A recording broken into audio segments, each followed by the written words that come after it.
आपने शायद नागा साधुओं के बारे में सुना होगा।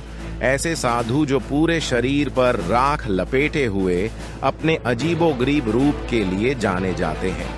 नागा साधु वंश की स्थापना 8वीं शताब्दी में श्रद्धेय आदि शंकराचार्य ने की थी। उन्होंने आने वाली शताब्दियों में भारत के सामने आने वाली चुनौतियों का पूर्वाभास किया।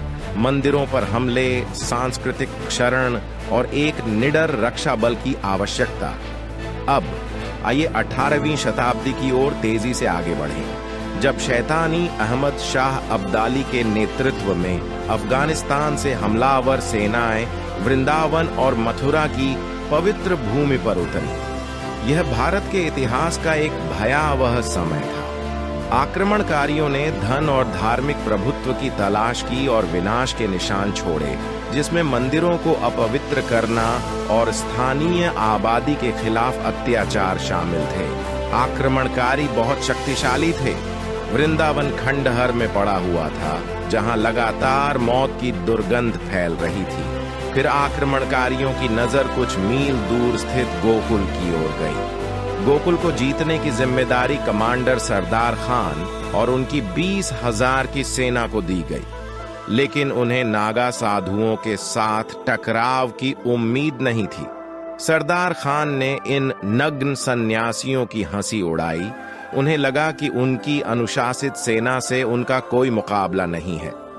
अब्दाली की सेना गोकुल की तरफ पहुंची तो उन्हें अंदाजा भी नहीं था कि वहां क्या होने वाला था।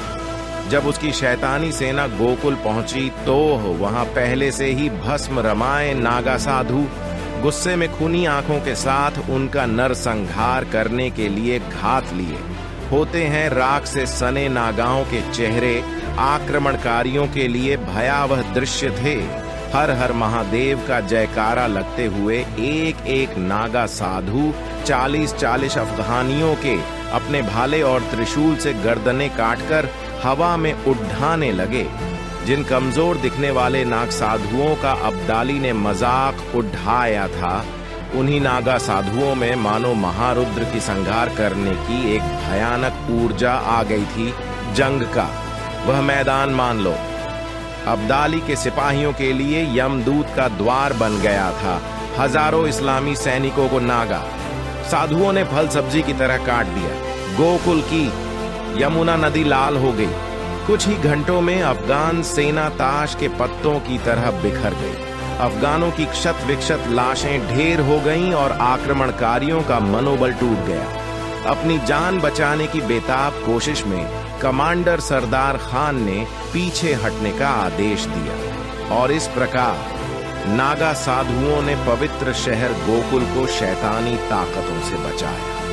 उस दिन हर हर महादेव के जयकारे ने वहां महारुद्र का एक ऐसा संहारशील तांडव रचा।